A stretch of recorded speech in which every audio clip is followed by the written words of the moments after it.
Hello everyone, hello aspirants, कैसे हैं आप सब और कैसी चल रही है आप सबकी पढ़ाई।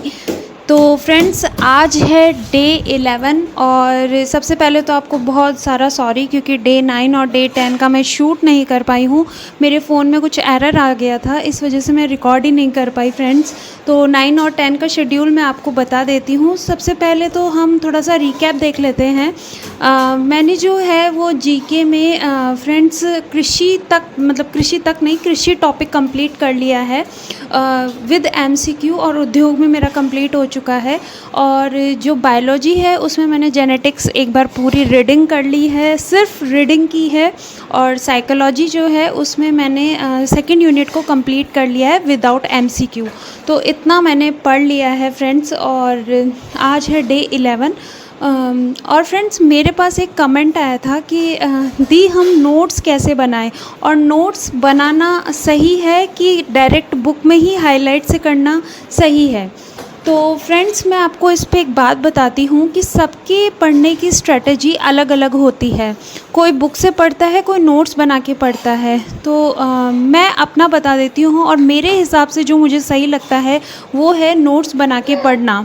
क्योंकि देखिए फ्रेंड्स, नोट्स बना के पढ़ने से क्या होता है कि हम एक बार तो जो रीडिंग लगाते हैं वो लगा लेते हैं, उसके बाद में जब हम लिखते हैं तो वो चीज़ हमें एग्ज़ाम में रिकॉल होती है कि हाँ, हमने ये लिखा था।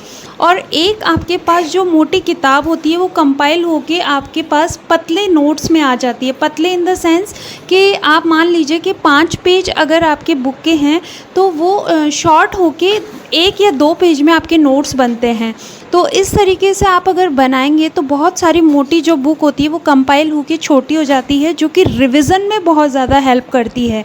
नोट्स बनाने का मतलब यही होता है कि आप जो है वो बुक को लेकर के रिवाइज़ नहीं कर सकते हैं, आप नोट्स से उनको बहुत ईजिली रिवाइज़ कर सकते हैं।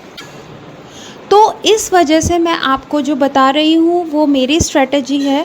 तो नोट्स से पढ़ना बहुत ज़्यादा इजी होता है, इसीलिए ये मेरे हिसाब से मैंडेटरी है कि आप जो है वो बुक से एक बार रीडिंग करके हाईलाइट कर लीजिए, और जो हाईलाइटेड आपने जो भी नोट्स किए हैं उनको आप कॉपी कर लीजिए कॉपी में, जिससे कि आपको बहुत ज़्यादा बेनिफिट होगा आगे।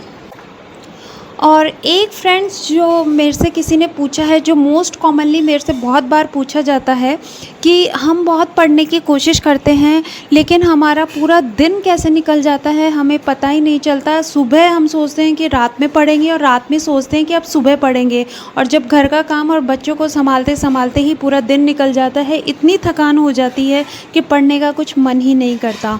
तो फ्रेंड्स, मुझे ऐसा लगता है कि आपको अब अपने समय का एक एक मिनट का हिसाब रखना पड़ेगा, क्योंकि अब आप वो स्कूल गोइंग बच्चे नहीं हैं या फिर कॉलेज गोइंग स्टूडेंट नहीं हैं कि अब आपको पेरेंट्स या आपके बड़े जो भी हैं गार्जियन वो आपको ये कहेंगे कि बच्चों बैठ जाओ, पढ़ लो, एग्ज़ाम आने वाला है। अब आपके खुद के बच्चे हैं, आप खुद जिम्मेदारी से बंधे हुए हैं, तो आपको कोई नहीं कहने वाला कि आप आराम से बैठ के पढ़ लो। अब तो आपको अपने लिए टाइम निकालना पड़ेगा, एक एक मिनट बचानी पड़ेंगी।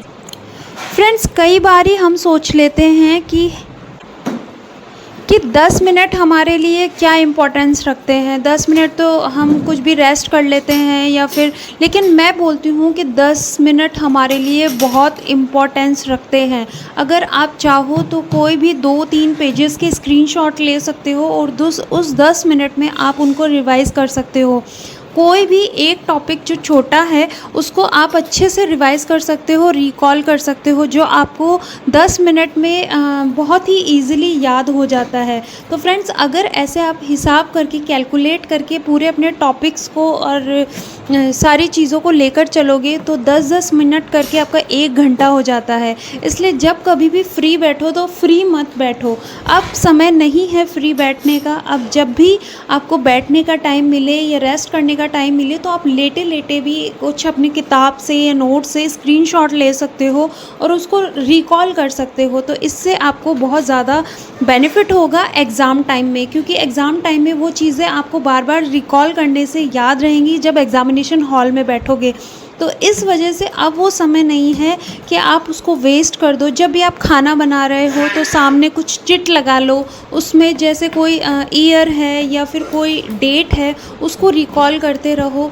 ये हम सोचते हैं कि इतने से क्या होगा, लेकिन ये इतने सा जो है वो एग्ज़ाम टाइम में आपको बहुत बेनिफिट करेगा। जब लोग उस टाइम पे याद कर रहे होंगे, वो चीज़ें आपको कंठस्थ होंगी।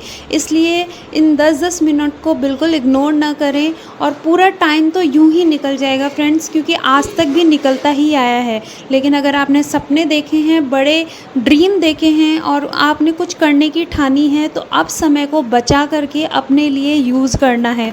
इसलिए ये कमेंट में मैं सबको एक ही जवाब देती हूँ कि अब वो समय नहीं रहा है कि आप हर चीज़ को मजाक में ले जाएं या हर चीज़ को बहुत ही लेट गो कर दें। अब पढ़ने का टाइम है, तो प्लीज़ अपनी कमर कस लीजिए और पढ़ना स्टार्ट कर दीजिए बस, और कुछ मत सोचिए। और एक कमेंट मेरे पास ये आया था कि जो एमटीजी बुक है उसके रिव्यू के लिए बोला था, जो कि बायोलॉजी और केमिस्ट्री और फिज़िक्स तीनों के लिए आती है, लेकिन मेरे पास केमिस्ट्री और बायोलॉजी के लिए है, इसलिए उसका रिव्यू मैं नेक्स्ट 2 वीडियोज़ में आपको मैं दे दूँगी। तो फ्रेंड्स, एक कमेंट और मेरे पास आया था, आज मैं सारे कमेंट्स के आंसर आपको दे देती हूँ। 3rd ग्रेड के लिए मैं एक अलग से वीडियो बनाऊंगी, जिसमें मुझसे किसी भैया ने पूछा था कि 3rd ग्रेड जो है उसके लिए आप बताइए, क्योंकि जो बुक लिस्ट है उसके बारे में, या फिर जो स्ट्रेटेजी है 3rd ग्रेड के लिए, तो उसके लिए एक सेपरेट वीडियो मैं बनाऊंगी, तो उसमें आप देख लीजिएगा। एक फ्रेंड्स, मेरे पास बहुत ही फ़नी कमेंट आया था, मुझे फ़नी लगता है, हो सकता है वो आपके लिए सीरियस हो। मेरे पास कमेंट आया था कि दी आप जो है ऐसे मतलब कैसे रहते हो, मतलब थोड़ा अच्छे से रहा करो तैयार हो करके।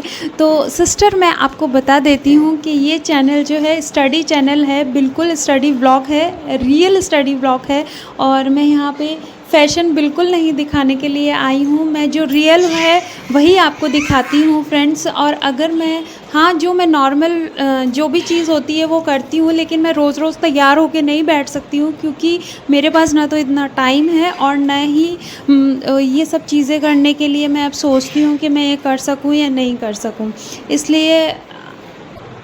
इसलिए मुझे ये बहुत फ़नी कमेंट लगा मेरे हिसाब से, इसलिए, लेकिन मैंने जो भी था उसका आपको जवाब दे दिया है। तो ये थे फ्रेंड्स आपके सारे कमेंट्स के जवाब। जिन कमेंट्स को मैं नहीं ले पाई हूँ उनके लिए बहुत बहुत सॉरी, और लेकिन नेक्स्ट वीडियो में मैं आपके सारे कमेंट्स ले लूँगी। और फ्रेंड्स, यूँ ही प्यारे प्यारे कमेंट्स मुझे करते रहें, और मेरे व्लॉग को इतना सारा प्यार देने के लिए बहुत बहुत थैंक यू।